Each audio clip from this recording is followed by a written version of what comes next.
Welcome to the Winnie Podcast. This show is focused on empowering ranchers. Whether you're a seasoned rancher or just getting started, we'll guide you on how to use the infinite banking concept as an alternative way to finance your operations. It's a better way to think about money. Join us as we discuss planning for the future, attracting the next generation, and the art of keeping more money within the family. Here's your hosts, Winnie and Lacy.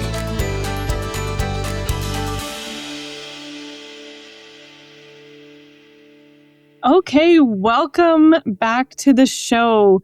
Today is a super exciting episode for me because I am sitting alongside one of my very longtime friends, Billie Heggie. She's joining me today on the podcast, and we're hoping to just bring you a candid conversation between two friends and give you some insight on, who we are, who Billie is and her family, and how she ties into what we're doing here at Ranch Your Way. So, Billie, welcome to the show. I am very excited to have you.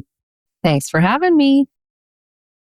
Yeah, let's dive in. So, I'm going to introduce you to Billie. Like I said, one of my very longtime friends.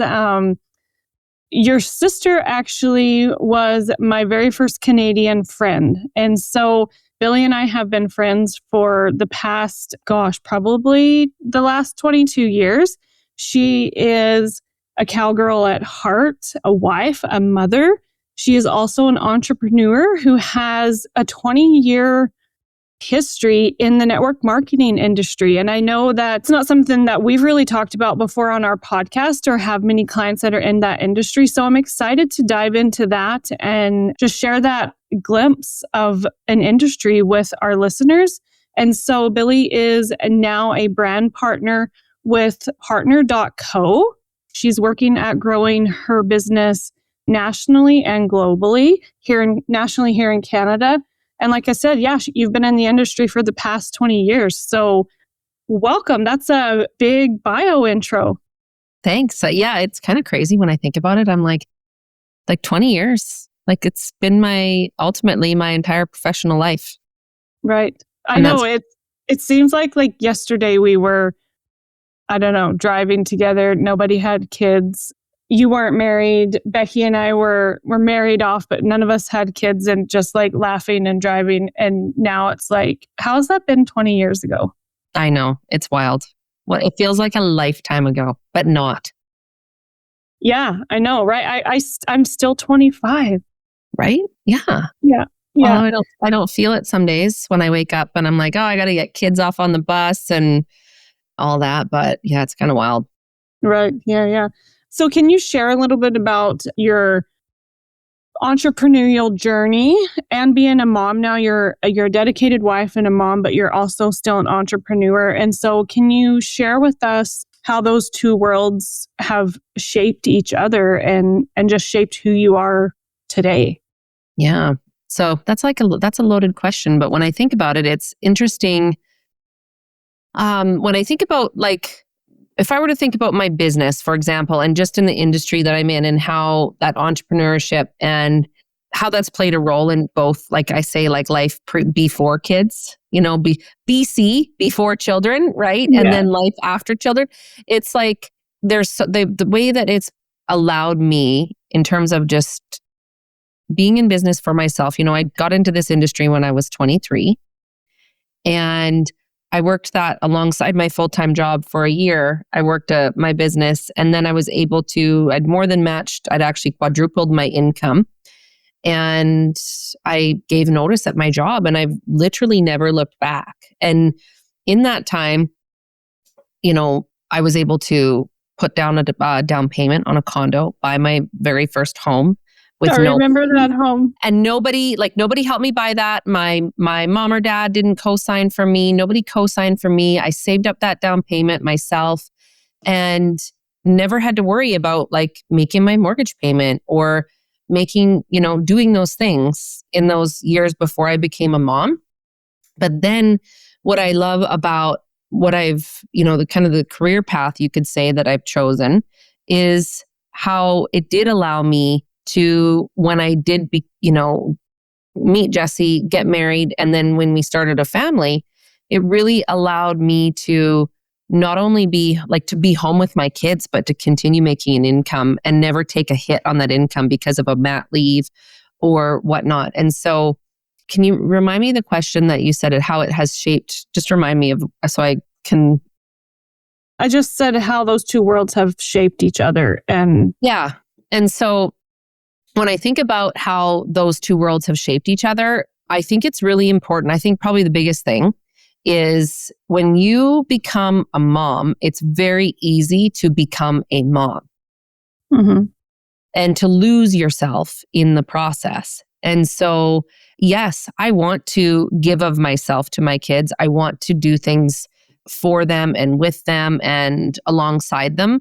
But I also think it's really important because in 6 short years, my daughter will be flying the coop.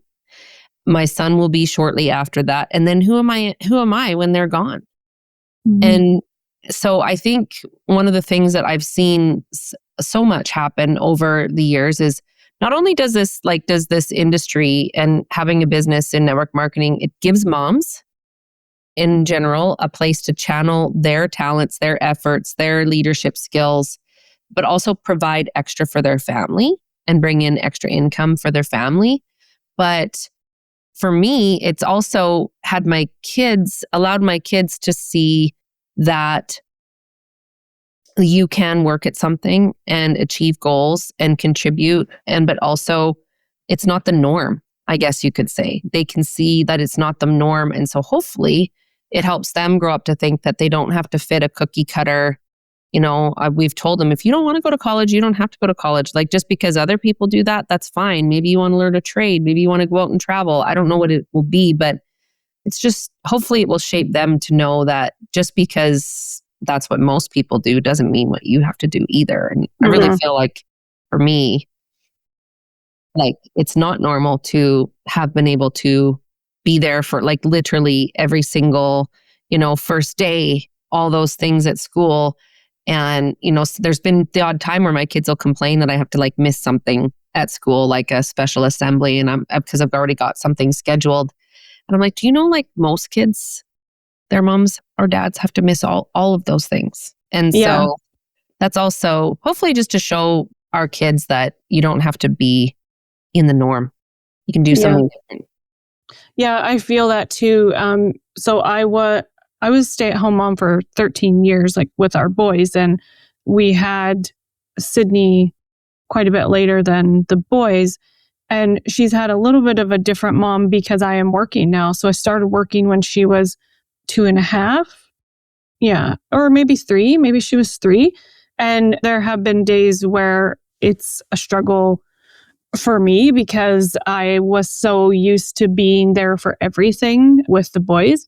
But it's also what I do is not only rewarding for the people that I serve, but for our family too, right? And it gives us that, it's just a different dynamic than when my boys were little. And so I think it is important to show them that we can work hard, but we can also still be a mom and a wife and all of those things. And it's really something that's taken me some time to get into the groove of is, where do I put those boundaries? Because I work from home. So I am in my office and I'm working 5 days a week. But whenever I step out of my office, then I'm working as a mom or a wife or whatever it looks like. And so drawing those lines and sticking to them has been a challenge at some times, but I am getting better at that. So it's tricky. I love that. Yeah, it is tricky. And, at the end of the day, if we can be there at the end of those short years, because like our oldest son, he's in grade 11. So, and then Jet's right behind him in grade 10. So, in 3 years, we have no more high school boys. Like, they're going to be doing whatever they're pursuing. And so I think it's important to be able to show up for the important things. But like you said, most moms and dads miss everything at school or, and even lots of sports. Yeah. Yeah. And I think that's just something that I think has been lost. Like, I have to remind my kids that, like, I know like there's certain things that I might miss occasionally, but I don't have to miss them all the time. And that's also why I do what I do, because I don't want to miss those things. Like, I don't want to miss them. And with Jesse's work, he doesn't know until usually the week of, like, what his work is going to be. So it's given us that flexibility it's given us flexibility so that I can be like, okay, you're not home. I'll go to hockey practice. I'll run, go do these things or whatnot that we need to do. So yeah, I wouldn't trade it. For sure. Yeah, that's awesome. And it's so cool to like look back on the past 20 years, like for me as your friend, just as your journey and seeing all of your successes. So yeah, that's something that I am, grateful to have been a part of and be able to witness that. So let's get into, where do you fit in IBC and what it is that we do here at Ranch Your Way? So Billie and Jesse are actually clients of ours, and Jesse has been on our YouTube channel. Actually, his YouTube short was one of our top performers. I'll have to share that again on our social platforms.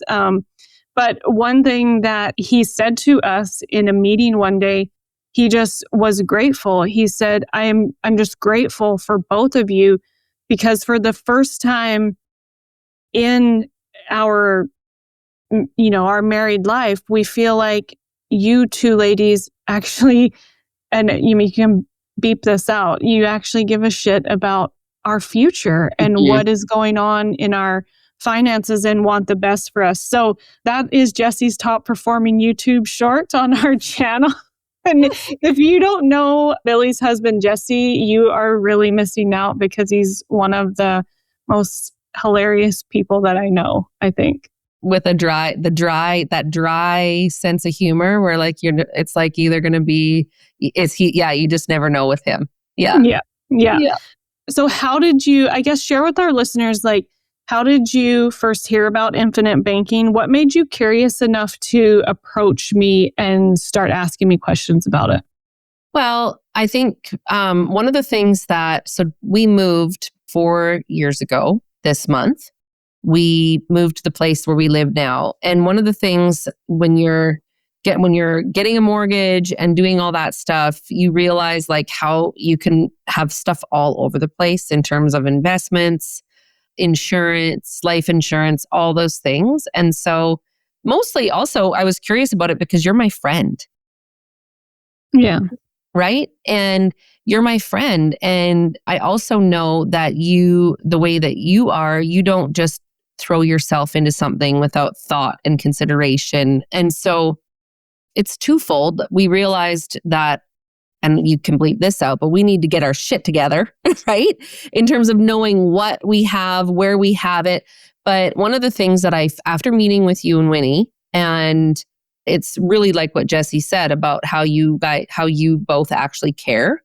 But I felt like I learned more, although the process, and I've told friends since we started working with you about how we've gotten organized, gotten things together. And I'm like, the process at the start is like, it's a lot. You're like pulling up a lot of information, but it also makes you realize how little you know about, right. Or at least for me, I should only speak for us, but we were like, how little we know about what does our coverage mean? What does it mean to have, like, what does this policy mean? What does that policy mean? And I'll be honest, over the years, I've trusted some of the wrong people.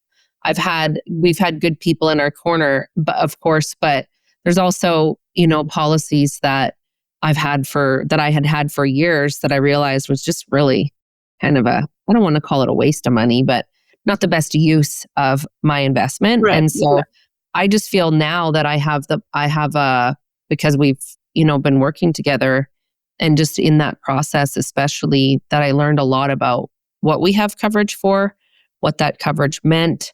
And then also now knowing that we can make that work for us too is really awesome. Yeah, that's great. And I think that's something like you're not alone in. Most people that I sit down with know that they have some sort of coverage, but they don't know exactly what it is and how and when is it going to benefit them? Or, like you said, is it the best use of their money? And when we bring in the concept that is in this book behind me, Farming Without the Bank, more times than not, it's not the best use of their money if they are wanting to implement the concept, the infinite banking concept. And so I'm glad that we helped you guys get to a point where you feel informed, feel like you know what you have. And I know too, because I meet with Jesse sometimes separately, and he has a good understanding of what he has. And I think that's awesome because it's empowering. When you know what you have and you understand it, it's empowering. Yes. And it just continues to build that empowerment to do better and better and better over every year. So how has it impacted your family? So now that you've been our clients for a few years now, what impact have you seen? Well, we've got policies for our children, right? We've all got policies, and I just feel like protected, if that's like the right word, or if something were to happen, somebody if something were to happen, just leave it like that we are protected and covered.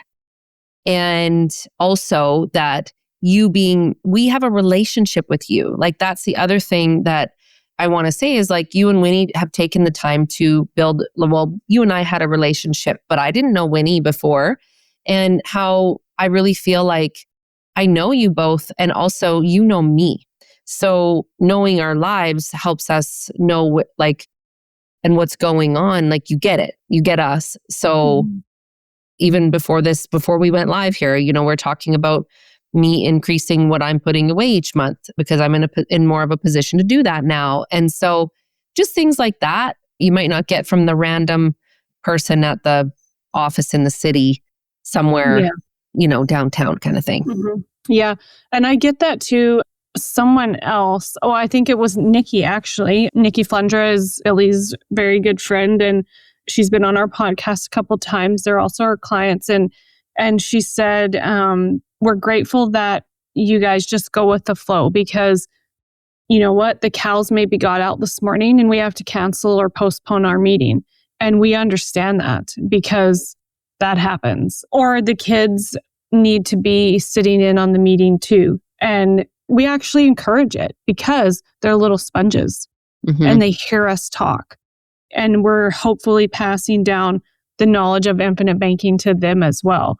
So I was going to ask you this next question, but I'm going to kind of answer it for you. Is there a story or a moment where you thought, this is why we do IBC? And so I'll just share this. Earlier this year, I got a phone call from you or a text or something. Hey, an opportunity has presented itself.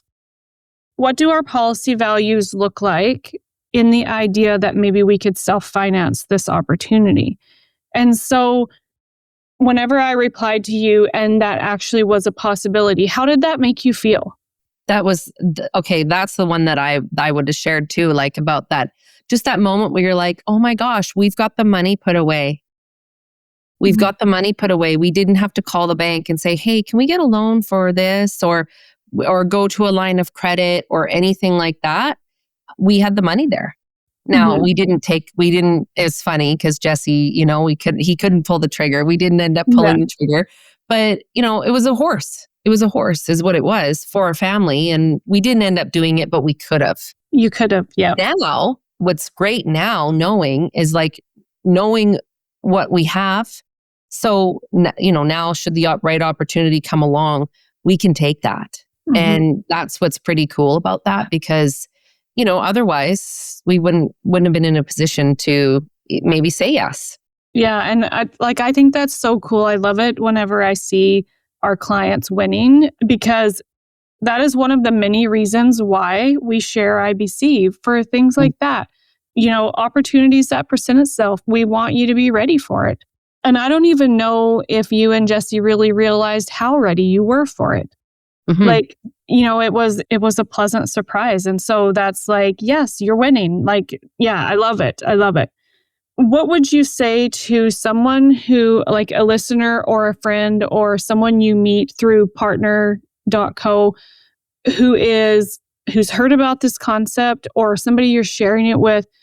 What would you tell them in a sense of, if they have hesitations or they need some confirmation of why they should do this? Like, what would be your elevator pitch to them? Well, I would probably say there's like a few different things just in terms of how I feel if anything would ever happen with like a critical illness of some kind or whatnot, like how I feel safe in regards to what we might need financially in that case. But also, I would say the best part about it for me is you don't need to know a lot about it because you're going to teach them the way that you and Winnie really onboard new clients and how you help new clients, or if somebody's just asking questions, and also the resources that you have. Like you said, the book, your podcast now. But I would just encourage people to take a look, make the phone call, reach out to you guys, simply because the other thing too that I would say, like knowing now me as your client, I am not going to refer someone to someone that I know if they're not going to be taken care of. But I would refer my friends and family all day long simply because I know that you're going to be thorough. I know that you do your homework. I know that you will take care of them and help them on the path that's right for them. And Right. so, because I think also too, like no two financial situations are the same. And so that's what I love about this too, is my situation might be different from the client you met with yesterday. I mean, would be different, right? But I love that. And also that you are just a phone call away. You know, when I called you or messaged you, I was like, help, we want to know what we have. And it was a Saturday evening at like 6 p.m. And you were like, let me just, you were helpful. I probably shouldn't tell everybody that you were, Tony on the spot. That I was available at Saturday at 6 p.m. Yeah, But it was just probably like a quick check, right? But it was still, if I would have wanted to call my banker, I'd have been waiting until Monday. Mm-hmm. And so that was the other thing, just that because this is different, you're more accessible than 9 to 5. Right. And also people that do what we do, people that ranch, people that farm, they're not that they don't run 9 to 5. Mm-hmm. The time when they get to sit down and have a meeting or whatnot might be 8 when they've come in for the night, or on a winter morning after they've done their chores. Yes, but you know what I mean? So it just, I don't know, it helps when you get the lifestyle.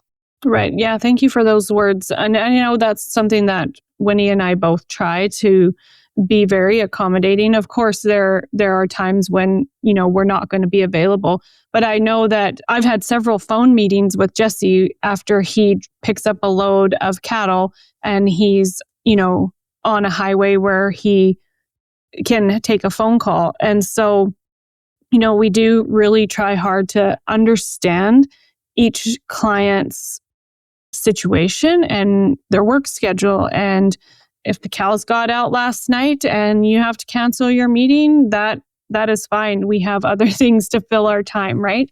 And so we understand that.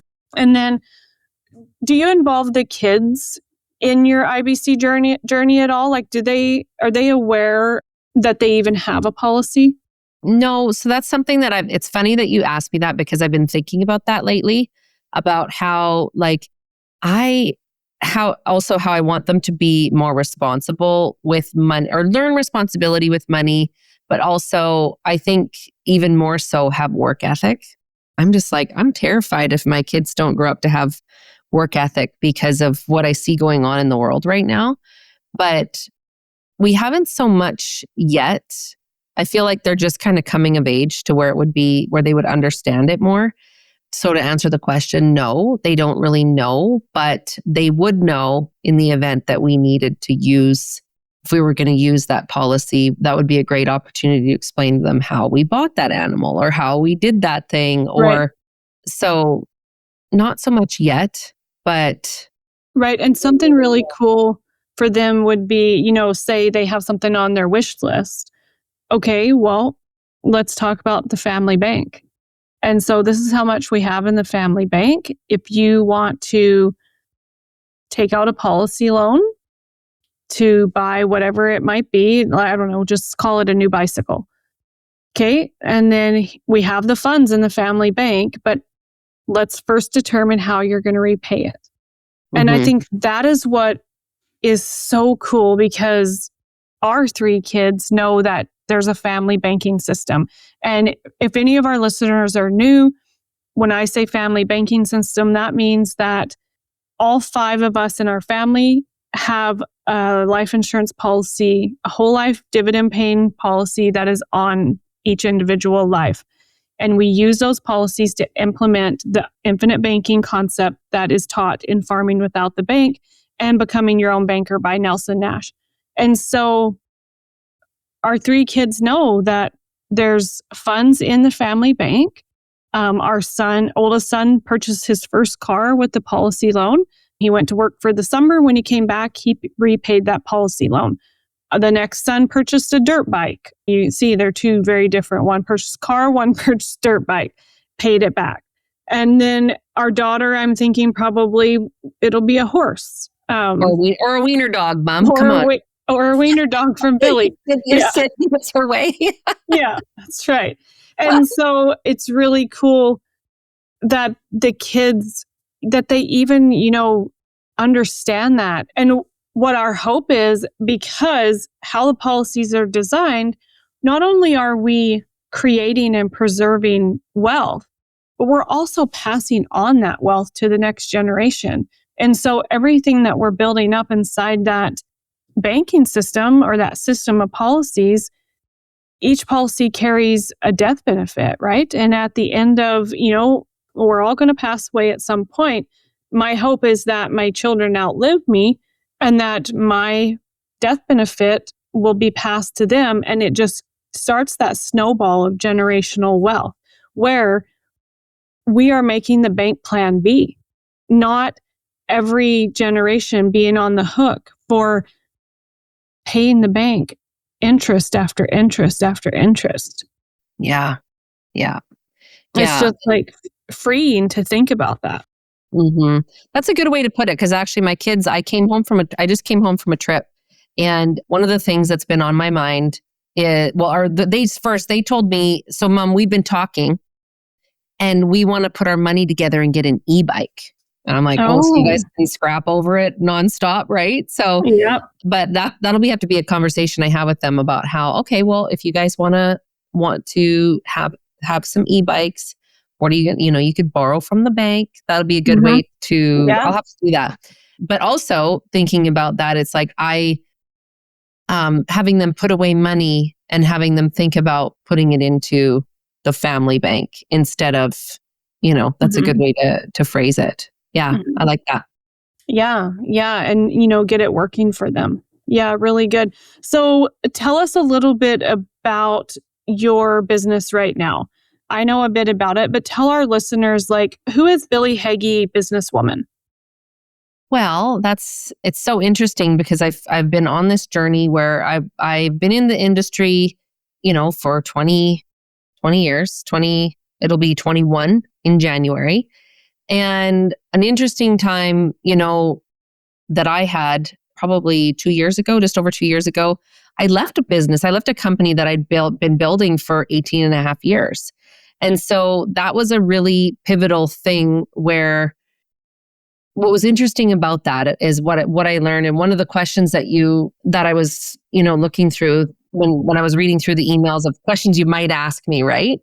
And it made me think about this, about how a pivotal time in our journey was when I left that business. And Jesse was really the sole breadwinner. We've always been, really a team financially, but how he really picked up the slack. But knowing that in that time, while I figured out, was in the wilderness for a little while, figuring out what I wanted to do, where I wanted to be.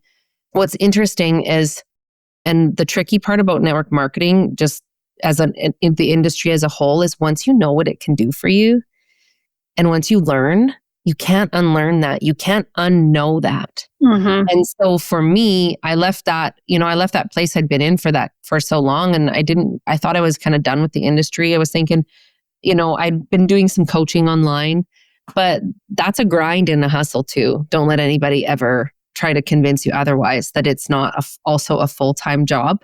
Mm-hmm. But what's interesting, I was trying to think about like, what would I want to do? And I was like, well, maybe I'll become a real estate agent because they make good money. But I'm like, no, somebody wants to show a house and my son's got a hockey game. I want to go to the hockey game over the house showing. Like, I'm not going to. Mm-hmm. So I've always been able to really, for the most part, plan my business around my life instead of my life around my business.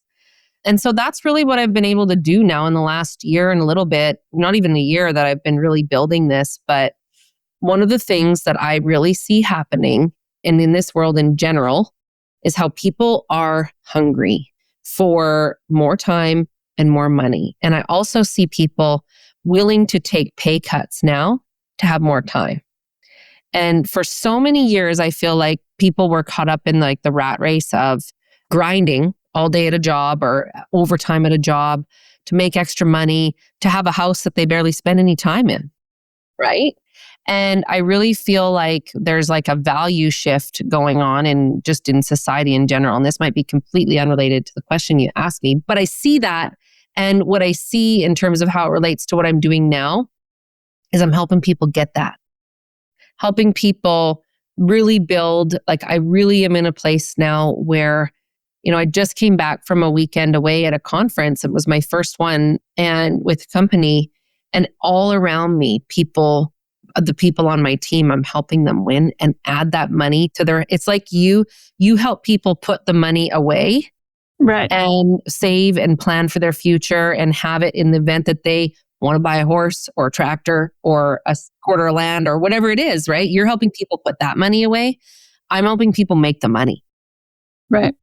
And that's really fun when you help people, when somebody's like, oh my gosh, I had to put new tires on my car and I could afford it, right? And so that's really what I help people do now. And it's fun. Yeah, it's so cool. Yeah. It's so cool whenever you find that thing that is yours. And you just run with it and you figure out why you're doing it and why you're going to continue to do it is really what it comes down to. So for our listeners, we're going to put in the show notes, there's going to be a link to Billie's website and her social platforms so you can learn more about what it is that she does. I know, just like as she said for me, you will be in amazing hands with her. She wants everyone to win. And I think that too, like I always say this, I've said this for, I don't know, a long time. It's like, we're all just trying to do the same thing, right? We're all trying to make a good living, have, as you would say, this is one of your quotes from years ago, have more month at the end of the money than money at the end of the month.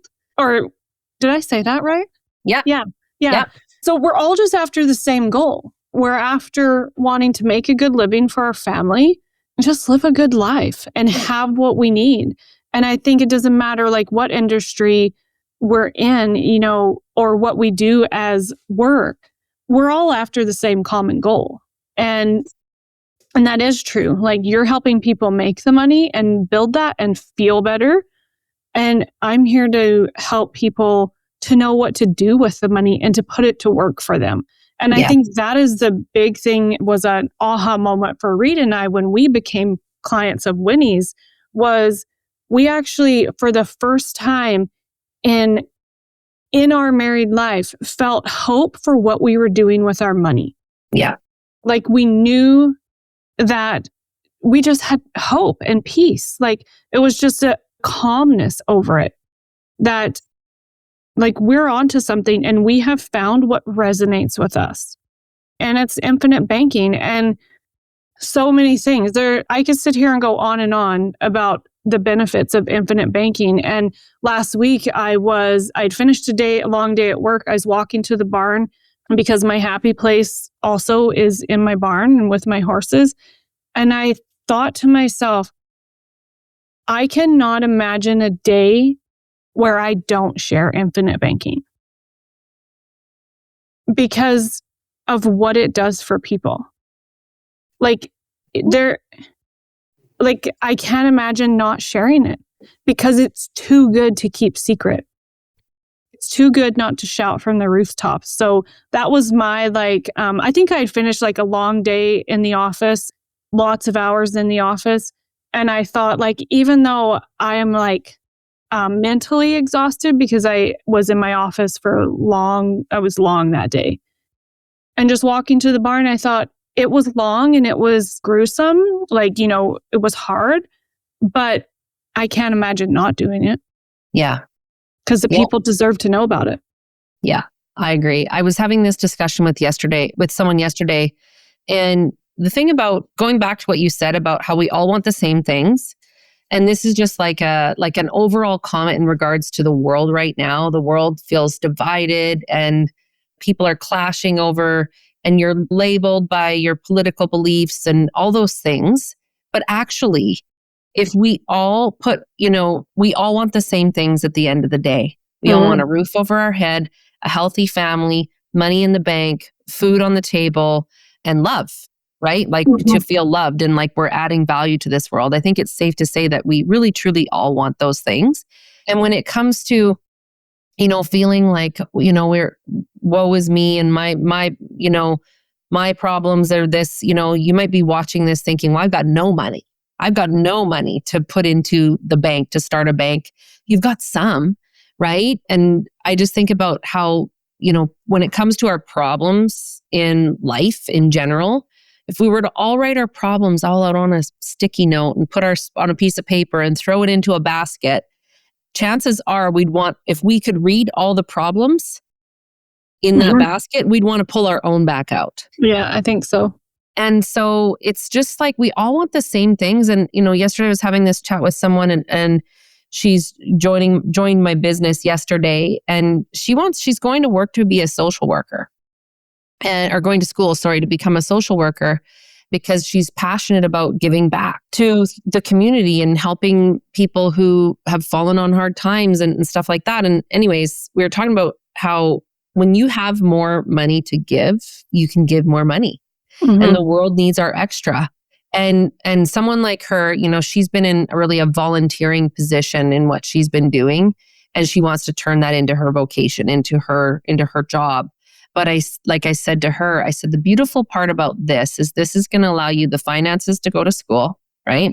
You're going to be able to go to school and have that money, but also you're going to be able to give back. You're going to be able to have that extra money to give back to people. Yeah, I think this has been a really great and candid visit, not only between two longtime friends. Like I said, Becky was my very first Canadian friend, and then I met you through her, and it kind of just trickled down because, Reed knew Becky and, all the things. It's just like a lot of history. And then, yeah, you and Jesse trusted me to look after and help you start this concept and implement that. And so I take great honor in that. And I just feel good every time I help somebody protect what they have built or protect their family or, make the bank's plan B. That's what IBC is all about. It feels so good. So I agree. So I will continue shouting IBC from the rooftops. Anything else you want to add? Any last thoughts? No, I don't. I think just the biggest thing to know when you go on a journey like this, or if I could paint a picture for people of what to expect, is that it doesn't happen overnight, right? It doesn't happen overnight. And also the other, thing about money is it's not always going to be there necessarily. We're never promised tomorrow. So, our health and our finances are not always going to be guaranteed. And what is enough for you today might not be enough for you tomorrow because circumstances change. And so having something like this in place and the peace of mind, going back to, that peace of mind that it can provide you is a really powerful thing. And like you said, it's empowering, and it also brings you peace knowing that you would be okay. Yeah, I know, speaking to circumstances can change. I mean, we both know, I walked through a cancer diagnosis, and I remember when they wheeled me to the operating room, I remember thinking to myself, like, because I couldn't say this to Reed because it was not an option to him that I wouldn't make it through. But I remember thinking to myself, like, if it's not the Lord's will for me to make it through this, I know that my family will have everything they need. And that their days, like Reed's days, will be easier because there won't be a financial burden. And that is because of what Winnie helped us put in place when we became her clients. And so that peace of mind alone, it wasn't something I had to worry about. It was something that I could just, yep, you know what? It's going to be what it's going to be, and it's going to be fine. Either way, it's going to be fine. And then when we continue talking about the death benefit side of a policy, our friend Mary Jo, who was the original author of Farming Without the Bank, she did, I got to watch her present at a conference on the death benefit and how the death benefit matters. And she hand delivers death benefit checks to the client's loved ones.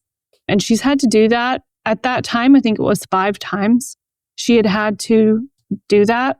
And she sat with the family for one's wife, I believe it was. She sat with her for 2 days. Wow. And so it's not transactional. When you become our clients, you start working with us, it's a process. It's not a transaction. And it's a relationship that gets built. Yes. I have not had to deliver a death benefit. I do not look forward to that day. But I know that day will come at some point.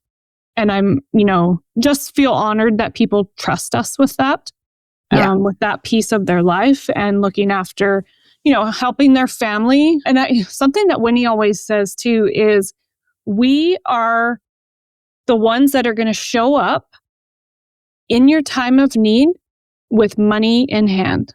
Not like it's not going to be our money, right? It's going to be your death benefit from the life insurance company that are going to show up. And because insurance, let's just face it, has a bad rap. Mm-hmm. It does. But we're your insurance policy is the only one that's going to show up and not, with a check in hand. Yeah. So yeah, that's that. Thank you for being here. It's fun. Yeah. Even though we talked about some fun stuff and we talk about some, just life things that have to be talked about, hard conversations. But you know what? At the end of the day, once you get past those hard conversations, there's that peace, like you said. Yes. And I want to say this because I had this on my mind before and I wanted to make sure I mentioned it. So when we started working with you and Winnie, I remember Jesse saying to me, can't you just do it? Like he was trying to make me just handle it and made me go find his information and me do the meetings. And I said, no. I said, you need to know. I said, because if anything ever happens to me, you need to know. Right. But also, this is the only way you're going to learn. This is the only way you're going to understand it too. And you need to have a role, you need to have just as much of a role in this as I do or more or whatever. But I was like, no.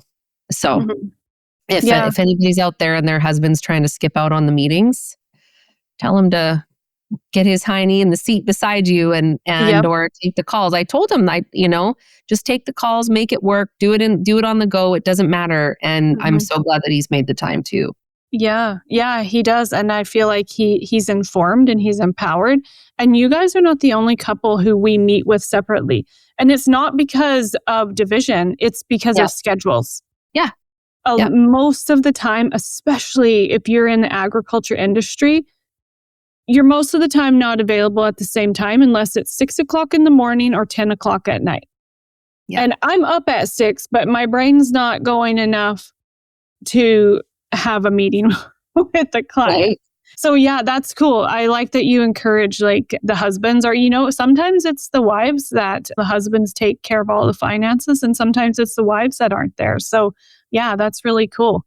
Okay, so in our show notes, listeners, you're going to find everything you need to connect with Billie. You know what to do. If you are on the fence and you want to learn more about infinite banking, head over to ranchyourway.com. You're going to snag this book. That's where your journey starts. It's, I think, 113 pages. It's not going to kill you to read it. we won't meet with you until you read the book, because that gives you what you need to come to the meeting feeling informed and with a list of questions. So thank you for listening. We will see you next week on the podcast. Bye. So glad you leaned in with us on the Win A podcast. We truly hope you're feeling more informed and empowered to take another step towards optimizing your financial life. Right now, make sure you hit subscribe so you can keep growing and learning with us. Until next time, we wish you prosperity in every area of your life.